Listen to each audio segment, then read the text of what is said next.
Hello and welcome to John's Belt at Adventures. But in this case, this evening is going to be a guest interview evening.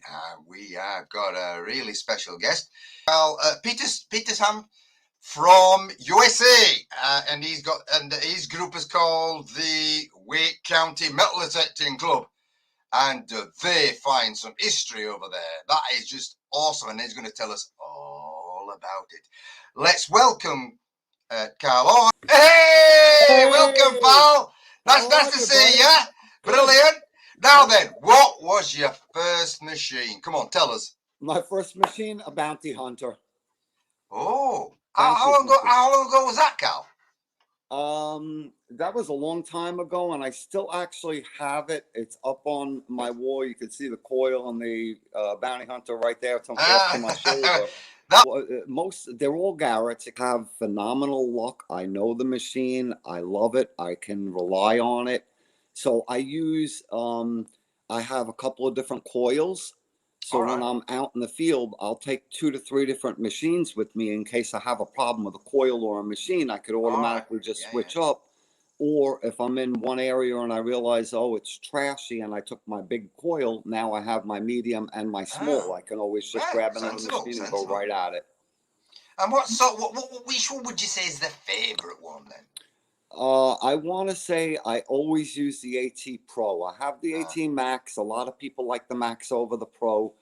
I use my headphones, so the volume really doesn't matter that much. And the backlight, I don't metal detect at night per se, so I don't really need a backlight in a sense. So I actually like the AT Pro the best because I know it like my right arm. And when I don't listen, I could either look at VDIs and know, or I could just hear the sound and not look at VDIs and know.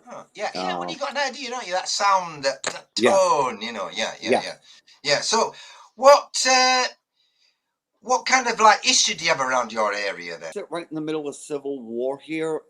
We have some Revolutionary War that came through. We have Civil War. There's a little bit of World War I and World War II stuff out here between training camps and different places like that, old airstrips and stuff like that. So we can, I come across, I have handfuls of buttons from World War I. And do you have any colonial stuff there? Yes, I have colonial as well. I have a decent amount of flat buttons. I have one of my large cents is a 1798 large cent that came from a colonial plantation. So we do have a lot of different history. I have to travel a little bit to get to some of it. So we will go up to like 3.5 miles away, hours away in a day, one way. So a round trip could be a 7-hour just drive alone. So like I do water detecting, and I'll take the boat. We'll leave at like 3 o'clock in the morning, so we're on the water by 6:30. Show us some finds then. Come on, and some history. Okay, so here is this is cannonball fragment right here from the Civil War. See the wax on the bottom? You can see the little wax tabs that are on there. I had already electrolysis the steel to clean it up and stop it from eroding, and then coated it with wax. But that's so. What kind of pounder would that have been? That one would have been a 12-pound cannonball right there. Wow. That you'd know about it. This is a grape shot that would have went inside of it. Oh, right. So you would have had a bunch of grape shot in there, and it's got the split seam right up the side here. I've got, let's see here, crossed rifles for a hat pin. So that would have went on the top of the hat, the soldier's hat. 2 rifles. They got bent because it was on a plow field. Oh, I see. And a lot of the things, I'm afraid, if you don't professionally restore it, that if you just try and heat it and bend it, that you're just going to break it.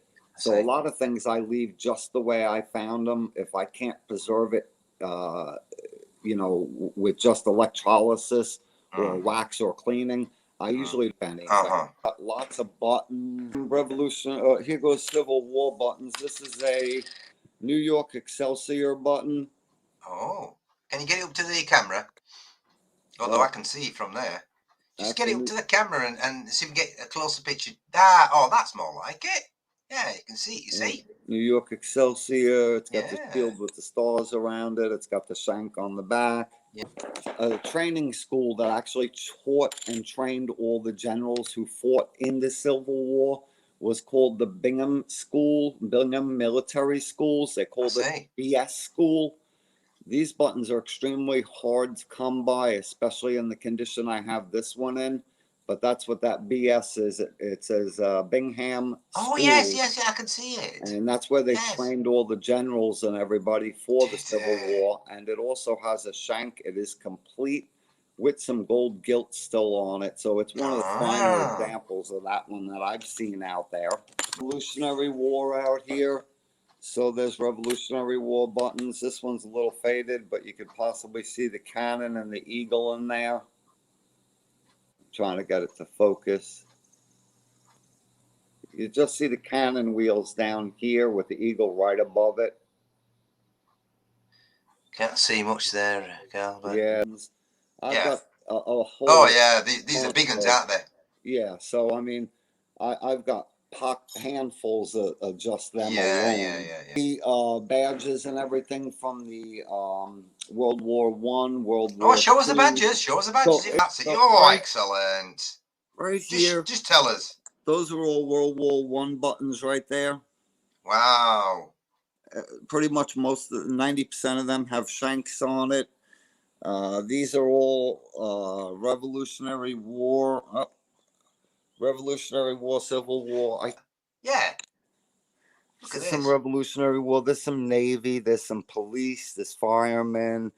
There's some World War get it closer if you can, Carl. Right down to it, and then move to the different. But that's move to them. You know.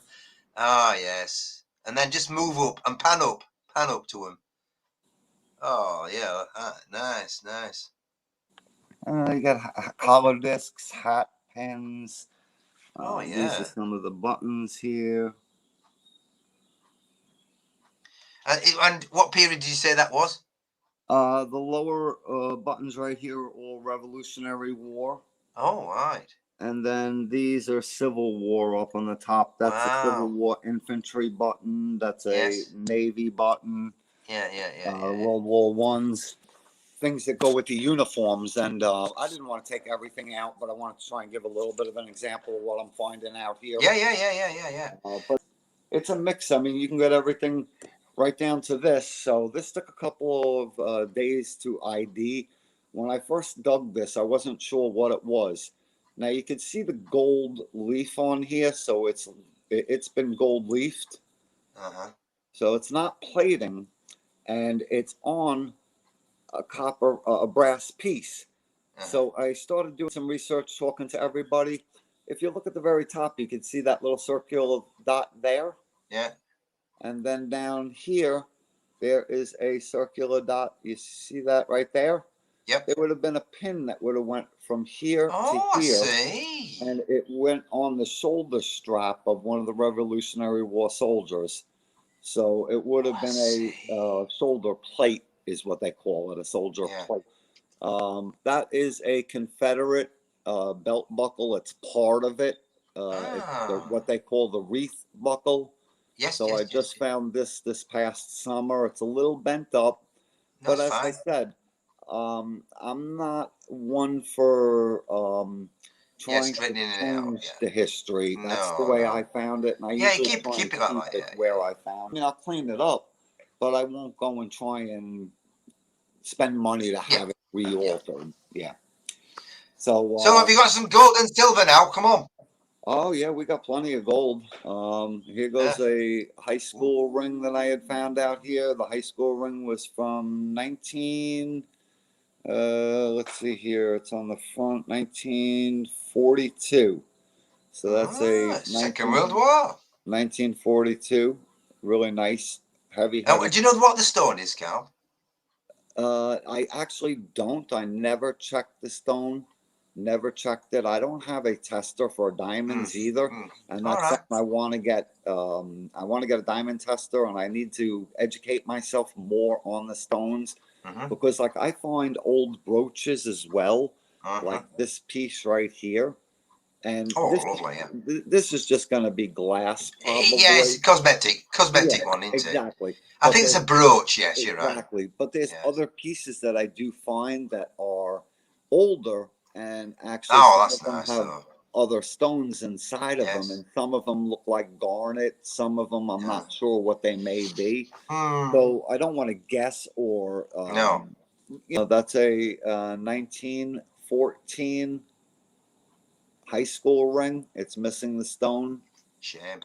It says it on the side bands, 1914 on each side. So that was the Nice. first one I found. Then I found the 42 ring. Then I found another one, which is not, it's not a high school ring. It's just an older, it's like an 1800s ring, Ah. 1850s maybe, going into the 1900s. Different, 10 carat, 22 carat, Oh, I see. 14 carat. They're all All different. right. This one here would be my very first ring I ever found, and I'm extremely proud of this one because on the front, if you could see, I found this in a farm field, and it has the Masonic emblem Oh, inscribed on the um, automatic. I can't see much well, there. but But it but has, Masonic. That's great. yeah, it has the History there. Masonic symbol on it, Yeah, and yeah, yeah. so that was the first one I ever found. So I was What's it excited. made of, Carl? What's it made of? So the same thing. This, if you look on the inside of it, it's actually here. Let me get to the back half here. You could actually see the plating in there. So it was Oh, gold leafed again. You see how that oh, I see. shine is in there? Mm. So there's gold leafing on this one as well. So I sent it out to the Masonic Museum here in the United States, the big one, which is in Missouri, and they looked at it and they really wanted it for their display. They stated it was not an authentic Mason ring. It was actually a custom ring that somebody had taken apparently to a professional to have the Masonic emblem and the details Oh, all put into it. I see. You want to make sure it gets into the right hands eventually, Yeah. and that somebody is going to appreciate it as much as you did, if not more. Well, So museums with the history, relevant history is good, isn't it? yeah. So then here is another ring I found not too far from the Masonic ring. That one would have had 3 stones in it as well, but it's missing. It's a 1830s, 1850s type Oh, ring. oh, We don't really have too many, like we can get signet rings out here, 1700s and stuff like that. oh, But beyond that, the land was only settled 300 years basically. You know, you're yeah, talking the 16s. yeah.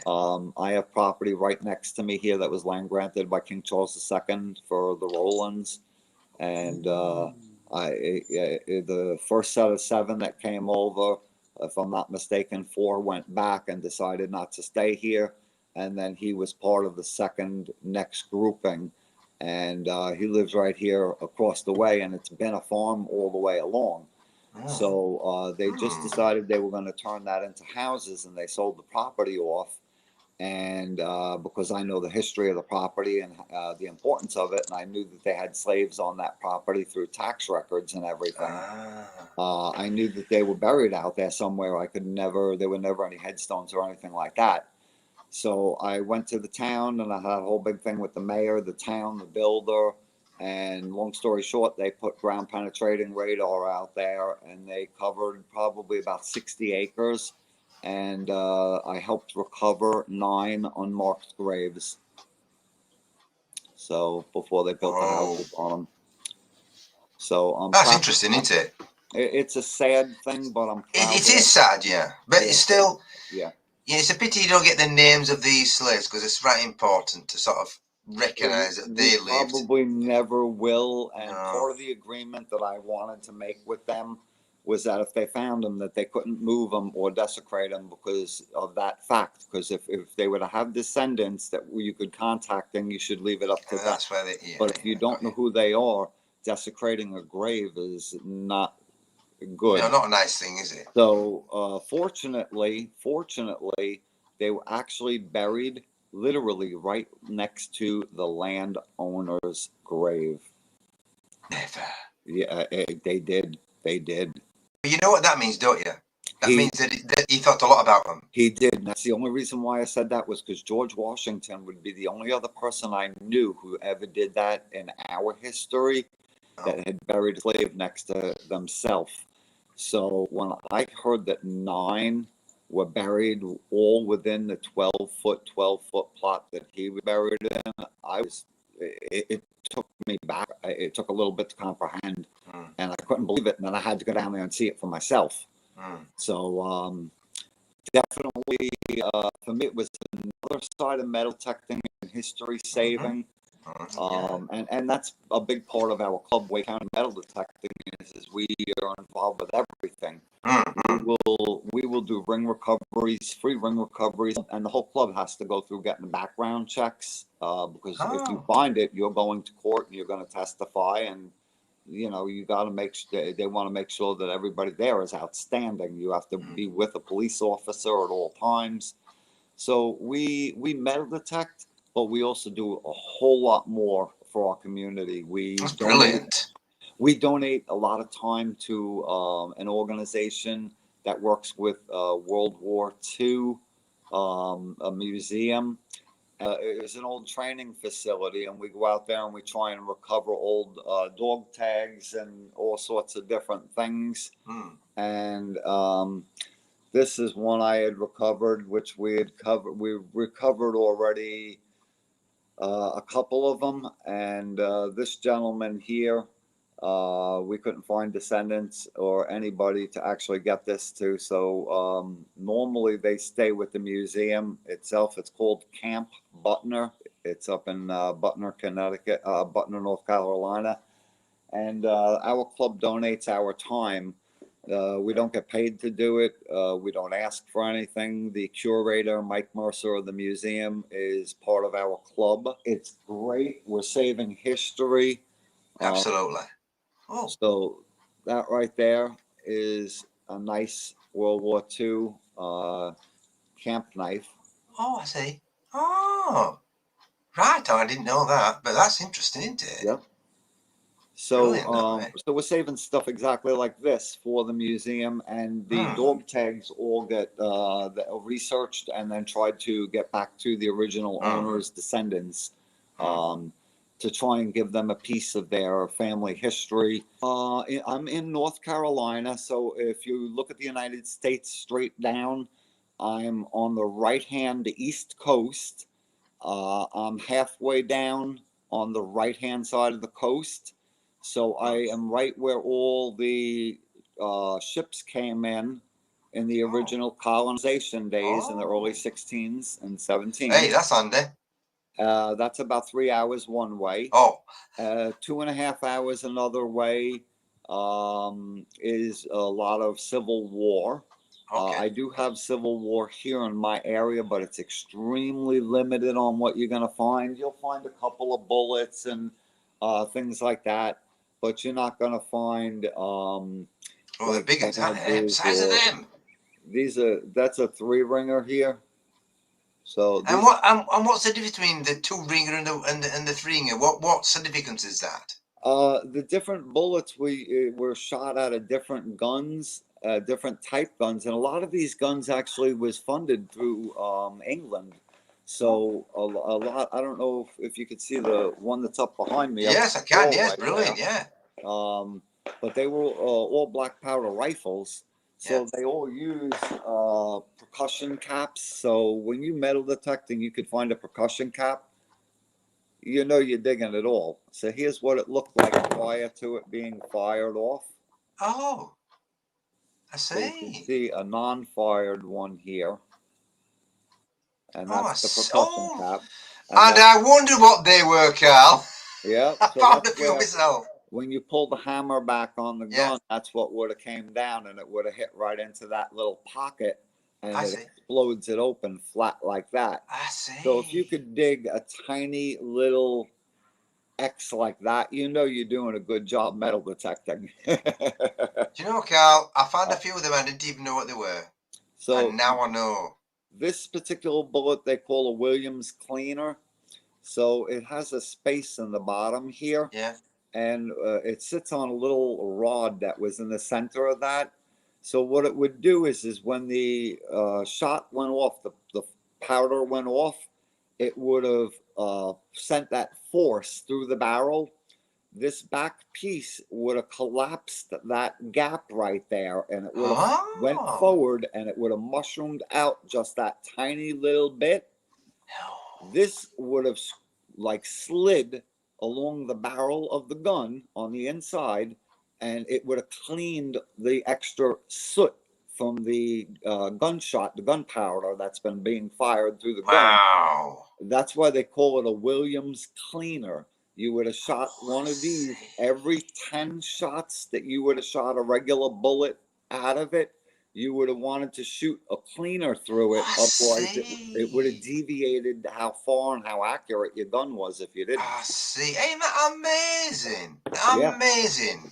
Yeah, so a lot Hmm. of history. There's a lot, Yeah. and that's the other half of this that totally intrigues me. We have a gentleman, Tyler McGee. I just said his name before. He's on the board of the Wake County Metal Detecting Club as well.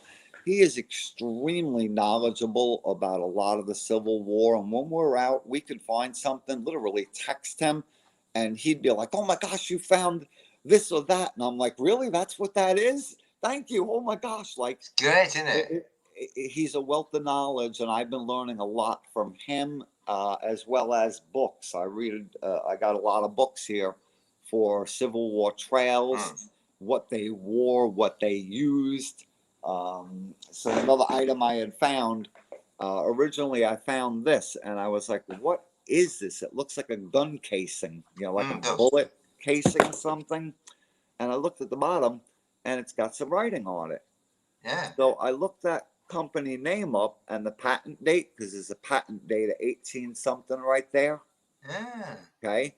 So I look it up, and then I wind up finding out that this actually had a little handle that would have come right off of that circle here, almost like a little stub handle that you Yeah. would have held. And that this is a powder measurer for Ah, I for a black see. powder rifle. You would have filled your Ah, black powder right. with this being the measurer. So Brilliant. it took me probably the better part of maybe, I think it was about 20 minutes to research it, but then I got so fascinated in it, I started looking further and further and further. And by the time you get done with one item, you're an hour and change researching an item. And that's what totally intrigues me the Well, most. it's playing detective, isn't it, Carl? Playing It, detective with all the things that you've got. oh, yeah. That's yeah. And then there's other things that you get stumped on that you might not ever know. Yeah, I've done that. Okay. So this little thing here has a green emerald in the top here, or some kind of stone in the top. This came out of an extremely heavily fought Civil War battlefield, and Hmm. it's a sword. You can see it's flat on the Yes. back side, and it looked like it had some sort of pin or something attached to it right there. Oh, of course, it's a brooch. It's a brooch, isn't it? So Probably. I thought it was going to be military for the longest of time, but now I actually think it's actually uh, like just a regular person, not a military item, but I just see. a designer of some sort that just made it. Oh, I So see. that one I never got the true answer on, but it's same thing. I went through all my military books on pins, insignias, and badges, and page for page for page, Mm. metal detecting will always educate you. Of course, of course. Yes, yes, yes, yes, yes, yes. Yes, it's fascinating, isn't it, the history, and you gain a wealth of knowledge in the process, and Oh yeah. that's all up there, ready to tell people, Carl. Well, like this one here, I don't know if they're real or not. All right. So What this is would it? be What metal is it? oh, it's 925. It's Nine two 925. five It is silver. stamped. Yeah, you can never tell. They don't use real diamonds in silver. Sometimes they do, but very rare. And that's exactly what my wife was saying to me, because Oh, that's a shame. because I have another one that's even nicer. Well, you need to get one of those diamond testers, which they're only about £25 or $30, I think. That's correct. That's what I Yeah. had just found out. I was looking at it yesterday and trying to figure out which one's better for me to actually get, and starting to research that Yeah, you now. just got to set it right. That's all. Yeah, but that's it. The heat comes on in the summertime. We switch over and we'll start doing lakes, rivers, streams. Ah, We look for old watering holes on private properties, like maybe that families of rich with lots of people would have swam in. Whether it's there now or not, if it's dried up, better. You got a better yeah. chance of finding everything. So you did mention that you go sort of water detecting. Yes. How do you do that then? Is it in the water or up to the So chest? How do you do that? that's the boat that I actually use while I'm out there. Oh, So we can go about 2.5, 3 hours out to a location, and then my boat will hold two people plus gear because we take a lot of gear with us. We take coolers with us. We're all prepared, so I can only put two people on my boat I see. with all the gear and everything. So me and Sean both have boats. Me and Sean both. I wired mine up, put lights on it, horns on it, batteries in it, floor lights in it, voltage meters, cutoff switch, everything a boat should have on it. And then Sean picked up his boat, and he said, "Hey, I want the same thing you got in your boat." So I said, "No problem. You buy the parts, you help me put it together, and let's do it." So he bought everything. We brought his boat over to my garage here, and his boat is a 14 foot. Mine's a 12 foot. So we put his boat together, got him all set and done. So now when we go out, we have two boats with four people. What's the boat for then? Is it just to get you out where it's sort of fairly deep, but you can still go to that level? Is it? Correct. We will go out. Ah, Some of the guys, like Sean actually goes underwater. Tyler, I've seen him free dive underwater, mucky water. He'll get a signal and he'll put his foot on it. And then I see him let his detector float because we have little floaties with the strainers so we can dump our stuff in it and check it. So okay. he'll let it sit there for a second, go underwater, find it, come back up, with his pinpointer, and he'll hold his breath and do it. Sean uses what's called a Nemo, and he'll actually dive down, and it's it's a battery operated type air pump that lets him stay underwater. I think it's like Oh, I 45 think or I've heard 50 this. minutes. Yes. So he uses that, and he does phenomenal. He does very good with that. Myself, I kind of meander along the shoreline. I'll go in up to my knees, my waist at maximum. Either use a scooper and or for the most part, I'll wind up being further up on the beach, if anything, in the drier section if I go there. But most of my thing is not out at the salt water or the beaches. Most of it is in the rivers and the streams. When we go there, we drive down from where I have to load the boat in. We can go down maybe a mile, 2 miles, depending upon where we want to stop. And whether it be low spots in the water that's only up to your knees or something, a lot of the gravel in the waterbed holds the items, even with floods. It doesn't fly away. So we scan around and do that. And the edges of the bank, our permits only enable us to metal detect in the water and where the water goes. So we're not allowed to climb up on banks where it's dry land because that's somebody else's property now. So we're only allowed to go where the water goes. So if the water comes up and recedes, you can only go to wherever that high mark is and nothing more, or you get in big trouble. So, gee whiz, I never knew that. Yeah, they're pretty strict, but it's good. It stops a lot of people from just going out there and disrespecting property that's not properties in certain areas are state or county owned now. Like they might say, okay, this battle area, we're going to consider this a battle preserve, and you can't touch anything in this area. They cannot do that with the water.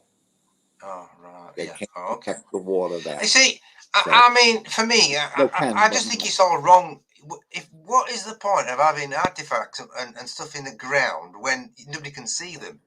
I honestly That's don't my point. know. You need Like, somebody to dig them out and put them in the museum. you know, down in Virginia, they have like I think it's called, if I'm not mistaken, it was down by the Richmond battlefield and the Dan River. They have two battleships that are in there. If I'm not mistaken, they're still there. They're all called ironclads. Oh, And from what I understand, they're still in the water. It just totally blows me away that they weren't recovered and preserved by this time. don't ask me. But some of these places that say that they're a battle preserve and they're trying to save history, they're just basically land grabbing, and they're not saving the items in the ground. They basically feel that the items should stay right where they are. To me, they're getting destroyed staying where Yes, they they are. are They all are. the They are. time, but you have to respect the law. Yeah, we have to spread. You have to respect the laws, and you just got to do what you legally can, which they sell you a permit, and you can only go in the water. So I you see. adapt, you try different things. I also have a magnet, Uh huh. 900-pound pole magnet that I keep on that boat.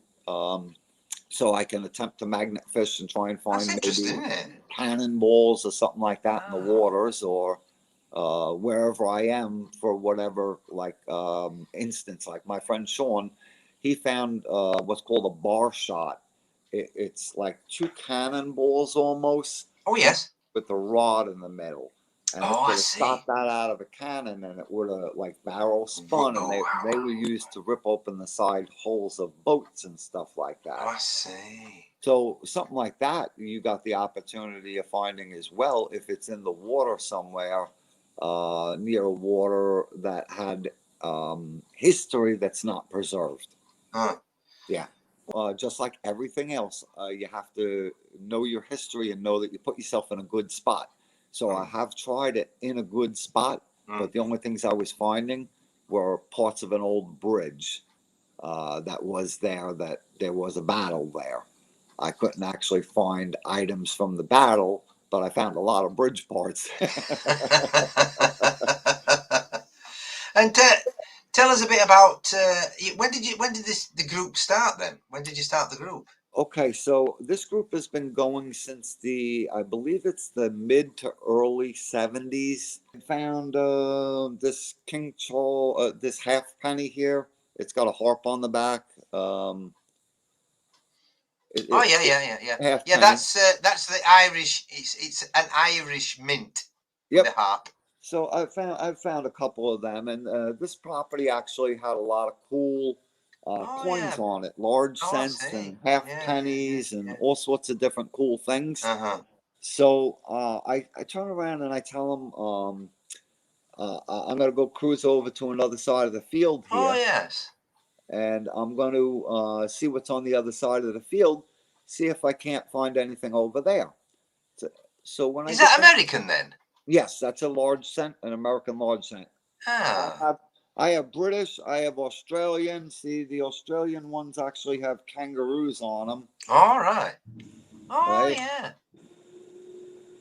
Yeah, yeah, yeah. Oh. Australia, and I'm not sure who's on the front. Oh, You can't really tell much. Somebody's used it as a pendant. yeah, they back in the day they used to always put holes in their money so that they could not lose it. Um, and they could not lose it. They'd put string or they'd sew it to the inside of their Oh, I clothes. So instead of putting see. it in their pockets where they would have a hole and it would fall Oh, I out. see what that's for. So, and here goes one of the coins out by you. Oh, yeah, We yeah, have yeah. Half available. crown with an Yes, onlin. sir. Yeah. Half crown. And turn it round. Which king is it? It's upside down. Yeah, oh, George V. Yeah. Oh, half crown. Solid So, silver, that. but I don't know same if you know thing. They that. put Solid silver, that. the holes in them.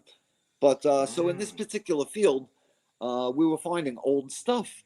So all of a sudden, I come across a big knife. Like we're talking over 2 foot long. It Never. looked like a sword. And I Yeah. was like, oh my gosh, I picked this thing up. I felt like Thor. It was Is heavy. touch with the state archaeologist, and they had a laugh on me, which is great because I got educated.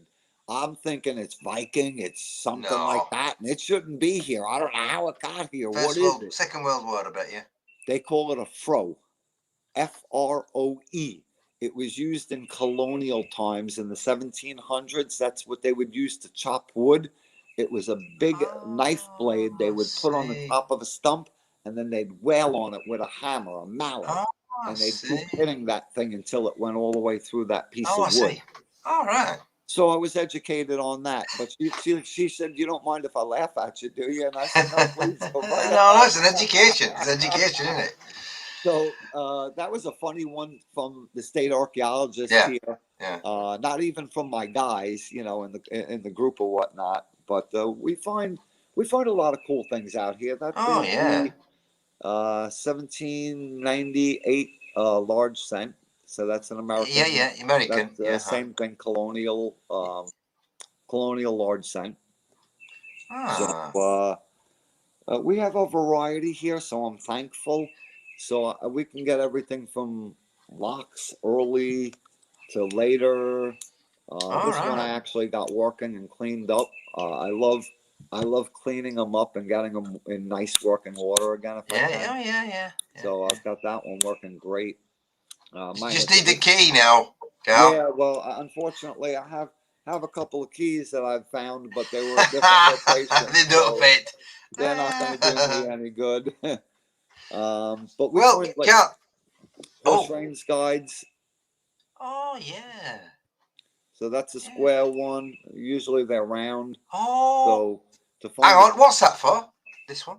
So they would have sat on the carriage of a horse, and the ropes that would have went connected to the horse's bit that went through the mouth to steer it would have come right through here. That's why there's wear marks. If you look at this, there's wear mark right here. Oh yes. That's from the rope that went to either side of the horse being pulled through this. It would have kept the ropes together in one spot instead of the rein. Yeah, I found loads of them. Those are so. Look up a stagecoach or carriage. And if you notice, you're going to see, like on this particular one, the same thing. Usually you have more wear on one side or the other. So you can clearly see right here on the inside where it's worn down from that rope. Oh, you can tell. Yeah. So if you look at them, you can clearly see, and they come in different shapes, a couple of different shapes and everything else. But they all have the bolt on the bottom because they would have bolted down to the carriage. So we talked about the bounty hunter before. I want to show you guys something and see if anyone can see what this is. Do you guys know what this may be? I'm going to try and hide the name on it so you can't pick up on it. But do you know what this looks like or what it might be? Nope. My daughter found this. This was my daughter's first find with the bounty hunter. This should tell you right there what it is. You can get a good look right here. No? Okay. So if I come in all the way, you see the name? I can't really see the name, Carl. No. Dr. Scholl's. This is your first Dr. Scholl's foot insert, the foam inside your shoe. Oh, of course. It's made of spring steel. And they would have put it inside the lady's shoe or the gentleman's shoe. Yes. And that was the first Dr. Scholl's. Slippy foot. And it actually has the name and patent on it. I've never seen one. Yeah. There you can never see the seen name. one. There you can see the name right there. Dr. Scholl's, and then the bottom says footwear. Oh, yeah. Now I know where it is. But that's the cool part about me. I do not per se hunt one thing. I love history, so I love to find any and everything. This is a bracelet that says VPS on it, probably from the 1800s, going into the 19s. Silver bracelets. Oh, yes. Yes, you've definitely found quite a lot of stuff there, Carl. That has been fascinating, interesting, educational, absolutely superb. And I am hoping that we can do an update another time, Carl. I hope so too. I really do. Yes, sir. We've had fun listening to you an education to a lot of people, because don't forget, over across the pond, we don't see half of the things that you've got over there. It's your own unique history, isn't it? Your own And unique history. and as you've done, you've invited me out to England now 2 or 3 times now to come on out there, and I haven't been able to come out. But I throw the invitation out to you that if you want to come to the United States, I Yeah. got home. I set you up at my house. I got a vehicle for you, and I'll take you out and put you on my spots as best as I Oh, could. that'd be So, brilliant. I've just got to save up the flight. yeah, that's me too. It's not cheap now. But No, yeah, it isn't. another organise another update, Carl. It's been great having you on, and we will speak to you another time. Very You good, take Tom. care for now. Yes, sir. Thank you so much. It's been great. Have an awesome night tonight. Thank you. Cheers, pal. See you later. Bye, everyone.